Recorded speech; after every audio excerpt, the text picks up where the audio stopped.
क्या आपने कभी जीवन की सबसे गहरी सच्चाई को आधा स्त्री और आधा पुरुष के रूप में देखा है?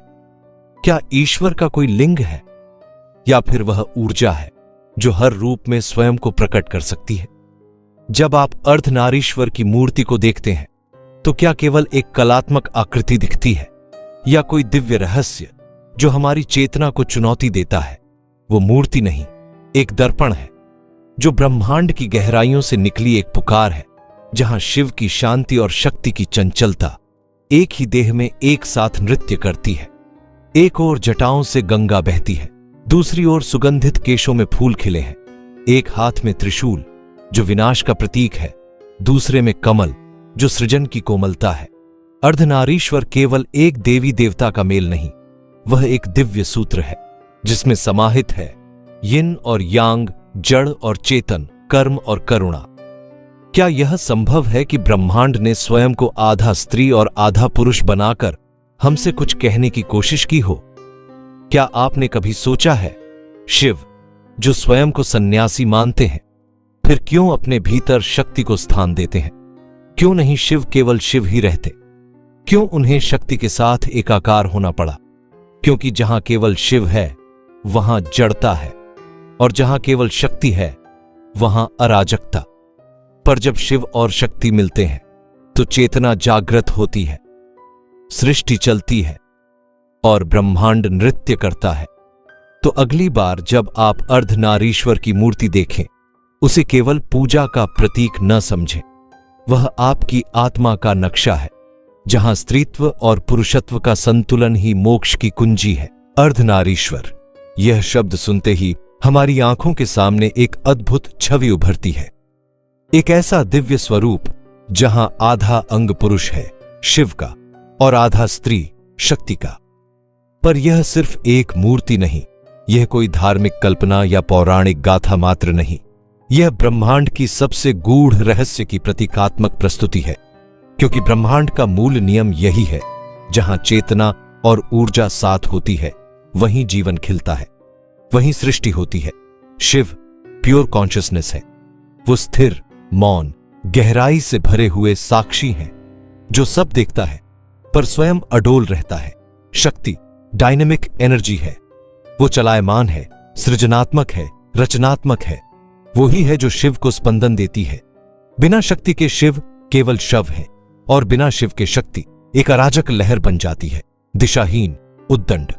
अर्धनारीश्वर का आधा भाग शिव का है, वह वैराग्य का प्रतीक है, और आधा शक्ति का, वह प्रेम, करुणा और निर्माण का प्रतीक है।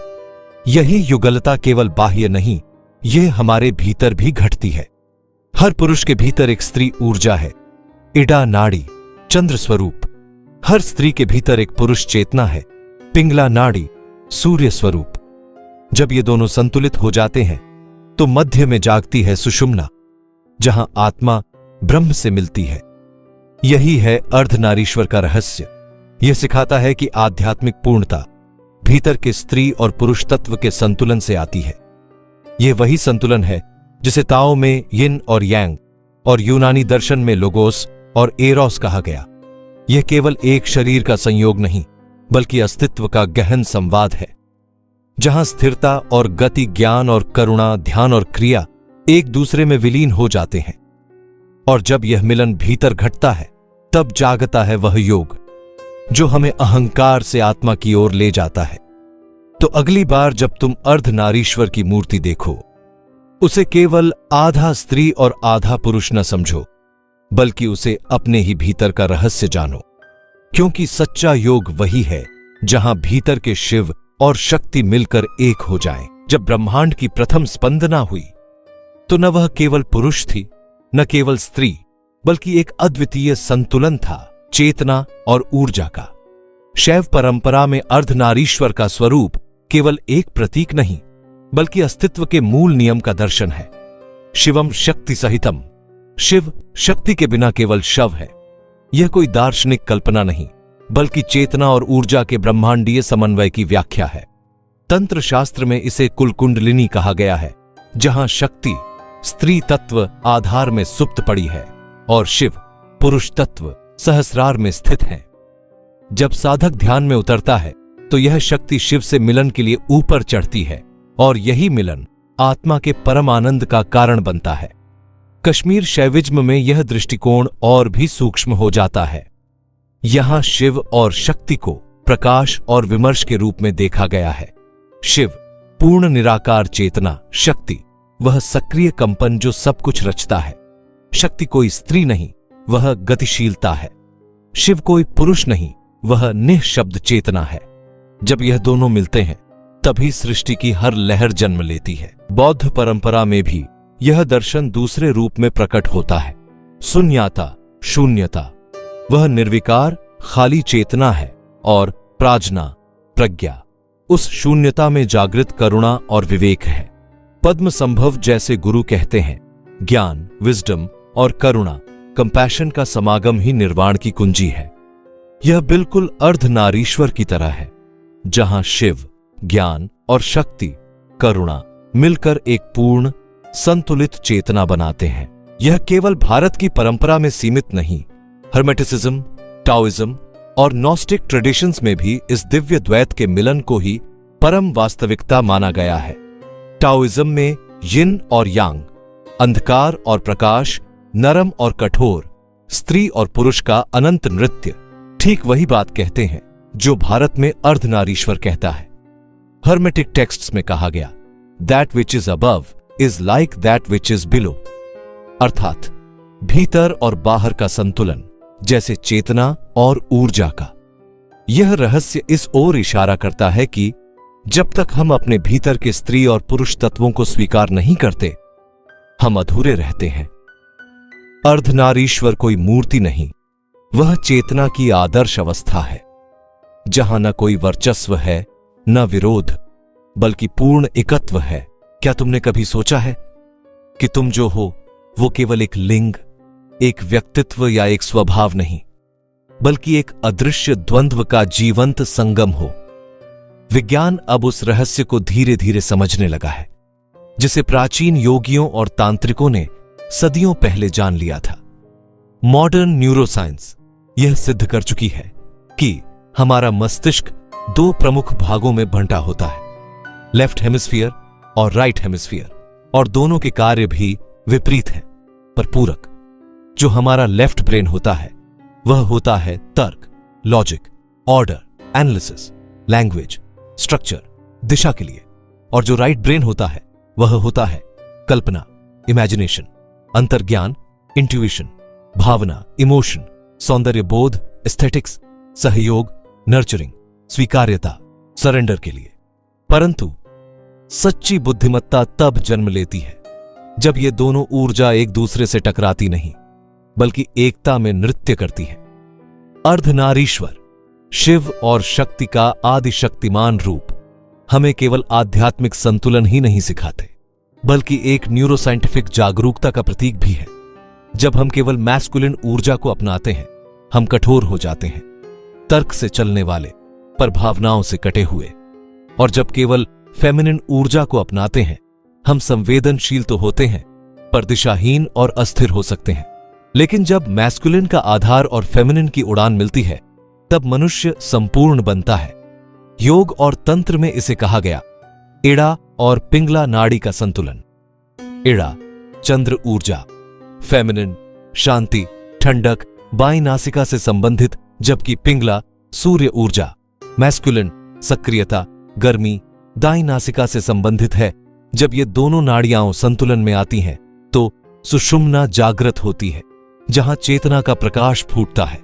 वहीं से आरंभ होता है आत्मा का असली विकास। आज के दौर में जहां लोग या तो पूरी तरह तर्क के गुलाम हैं या फिर भावना के बवंडर में उलझे हैं, अर्धनारीश्वर हमें यह याद दिलाते हैं, पूर्णता तभी आएगी जब तुम भीतर के दोनों ध्रुवों को स्वीकार करोगे। शिव और शक्ति ये कोई बाहरी देवता नहीं, ये तुम्हारे भीतर की छिपी हुई शक्तियां हैं। और जब तुम इन दोनों को भीतर जगा देते हो तो जीवन में न केवल संतुलन आता है, बल्कि चेतना की एक नई यात्रा शुरू होती है।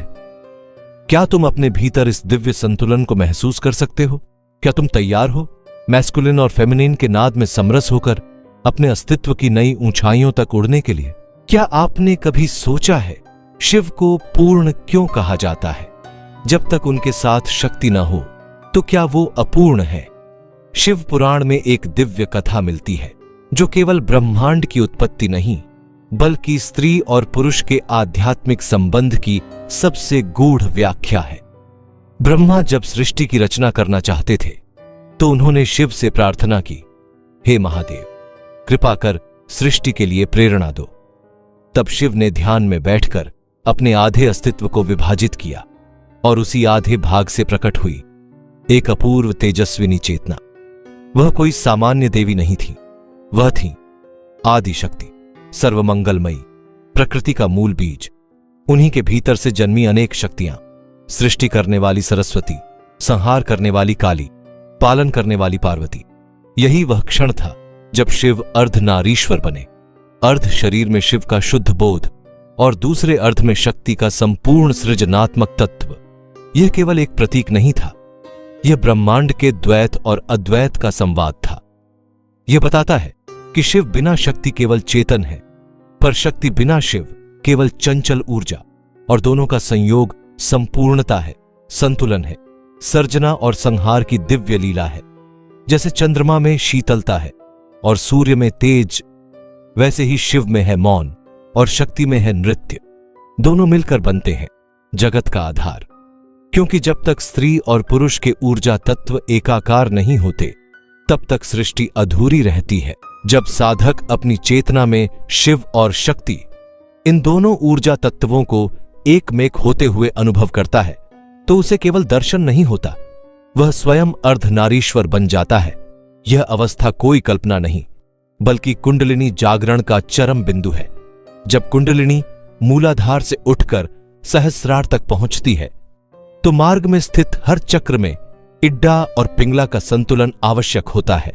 और जैसे जैसे संतुलन होता है, साधक के भीतर एक दिव्य मिलन होता है जहां न केवल स्त्री और पुरुष तत्व मिलते हैं बल्कि भौतिक और आध्यात्मिक, स्थूल और सूक्ष्म, रचना और शून्यता सब एक हो जाते हैं। अर्धनारीश्वर वह चेतना है जहां ना कोई पुरुष है न स्त्री, बल्कि एक पूर्ण अस्तित्व है जो सृजन भी है और संहार भी, जो मां भी है और पिता भी, जो ऊर्जा भी है और शून्यता भी। अर्धनारीश्वर कोई मूर्ति नहीं। अगर आपको ये वीडियो ज्ञानवर्धक भरपूर लगा तो लाइक करें, सब्सक्राइब करें और इस ज्ञान को दूसरों तक पहुंचाएं। कमेंट करके बताइए, क्या आपने कभी अपने भीतर शिव और शक्ति की उपस्थिति को अनुभव किया है?